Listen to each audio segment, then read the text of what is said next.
नमस्कार, जय हिंद, जय भारत। हमारा भारतवर्ष एक विशाल देश, हमारी भारत देश की संस्कृति एक विशाल संस्कृति, हमारा भारत देश का इतिहास एक विशाल इतिहास, हमारा भारत देश के महान संत, महान विभूतियाँ, महान विद्वान, महान योद्धा, महान संत, योगी और ना जाने कितने स्वतंत्रता सेनानी जो कि हमारे भारतीय इतिहास में अपना नाम स्वर्णिम अक्षरों में लिखा चुके हैं। उन्हीं के अंतर्गत हमारे एक महान विभूति चाणक्य जी को हम याद करते हैं। चाणक्य जी ने अनेक नियम, अनेक नीतियाँ, अनेक रूल्स, अनेक रेगुलेशन ऐसे बनाए जिनको अपनाकर हम अपने जीवन को स्वर्ग बना सकते हैं, हम अपने जीवन को आसान बना सकते हैं, हम अपने जीवन को एक शानदार रूप दे सकते हैं। इसी के अंतर्गत मैं आज अपनी चौथी श्रृंखला के अंतर्गत आपको बताना चाहता हूँ कि चाणक्य जी के अनुसार श्रेष्ठ माता कौन होती है, श्रेष्ठ पिता कौन होता है और श्रेष्ठ नारी कौन सी होती है। इसके संबंध में मैं आपके साथ आज अपनी रचना प्रस्तुत कर रहा हूँ और उसको साझा कर रहा हूँ। राजा की पत्नी, गुरु की पत्नी, मित्र की पत्नी, पत्नी की माता, इन सबको अपनी माता के समान मानना चाहिए। इन्हें अपनी माँ के समान ही आदर सम्मान देना चाहिए। इनके रूप, सौंदर्य, यौवन पर आसक्त होना, इनके प्रति कुदृष्टि रखना अथवा कामुकता की भावना को स्थान देना दोष एवं पाप है। जो व्यक्ति ऐसा करता है वह अपनी माता के साथ अनैतिक आचरण करता है। वस्तुतः राजपत्नी, गुरु पत्नी, मित्र की पत्नी और सास आदि माता के समान ही श्रद्धेय हैं।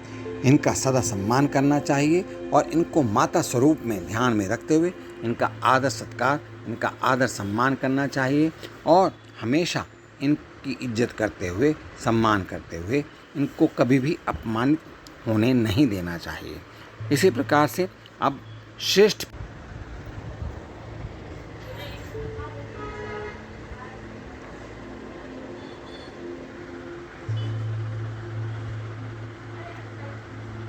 स्वाभाविक प्रवृत्ति होती है। 6 से 15 वर्ष तक बुरा काम करने पर दंडित करना भी उचित है। यह पिता की जिम्मेदारी है, क्योंकि यही अवस्था पढ़ने लिखने की है, सीखने और चरित्र निर्माण करने की है, अच्छी प्रवृत्तियों को अपनाने की होती है। बच्चे को 16 वर्ष में आते ही उसके साथ मित्रता जैसा व्यवहार करना है। मित्रवत जैसा व्यवहार करके कोई भी बात युक्तिपूर्वक समझानी चाहिए। कठोरता बरतने पर वह विरोध भी कर सकता है, विद्रोही बनकर घर भी छोड़ सकता है। आचार्य चाणक्य ने यहाँ बाल मनोविज्ञान का अच्छा विश्लेषण किया है।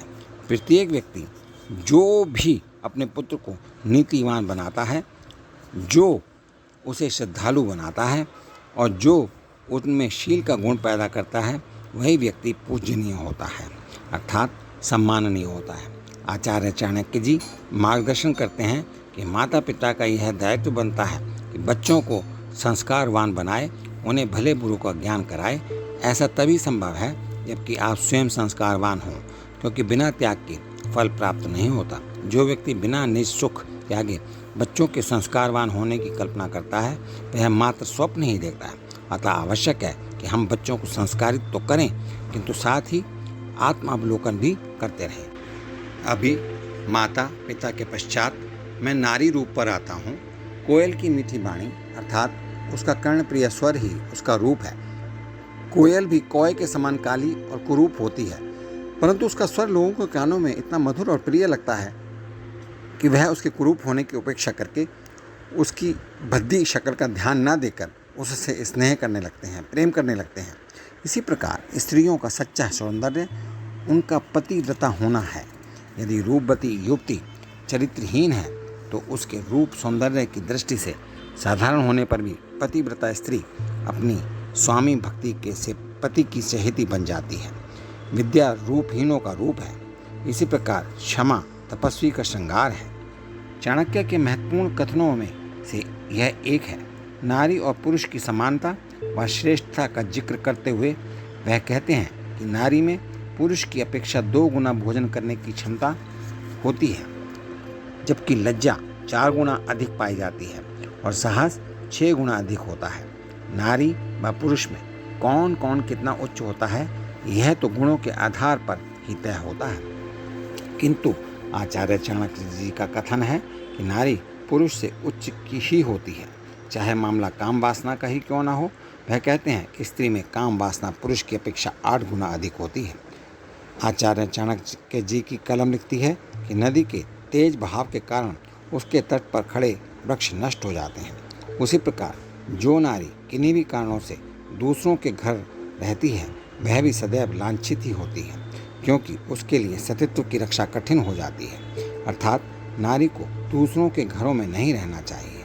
इसी प्रकार से जिस राजा का कोई मंत्री नहीं होता वह भी विनाश के कगार पर रहता है। अतः उचित परामर्श एवं सहयोग के लिए राजा के पास मंत्री का होना आवश्यक होता है। ये सभी बातें मिथ्या नहीं हैं, वरन उपयोगी हैं, जिनका पालन करना हितकारी ही होता है।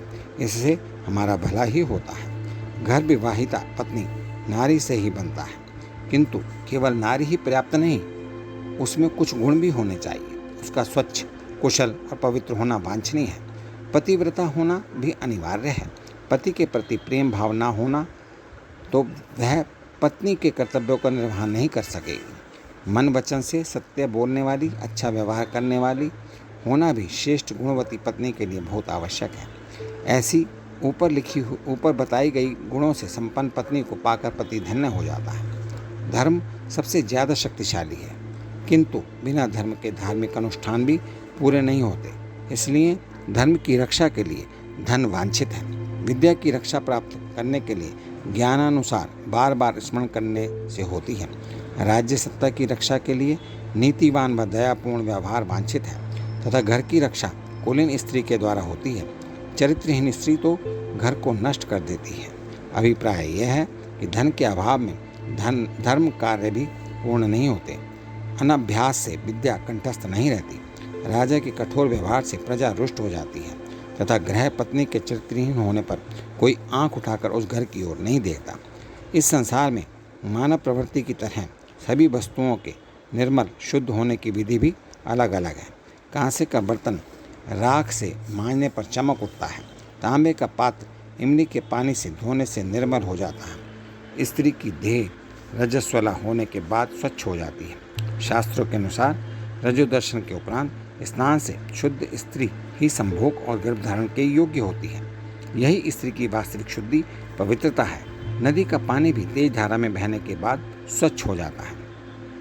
अपनी भुजाओं की शक्ति यानी पराक्रम एवं सेना राजाओं का वास्तविक बल है। तत्वज्ञान ब्राह्मण विद्वानों की वास्तविक शक्ति है। सुंदरता, यौवन और मधुर व्यवहार नारियों की सच्ची और प्रशस्त शक्ति तथा साधन है। अभिप्राय यह है कि सेना राजाओं को वास्तविक शक्ति और उसकी भुजाओं का बल है।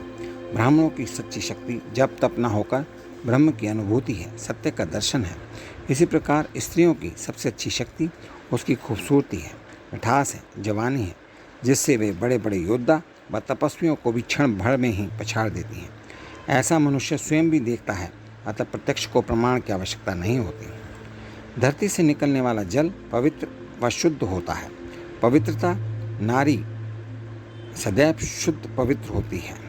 प्रजा का कल्याण करने वाला राजा पवित्र होता है और संतोषप्रद ब्राह्मण जो मिल जाए उसी में खुश रहने वाला भी शुद्ध पवित्र ब्राह्मण होता है।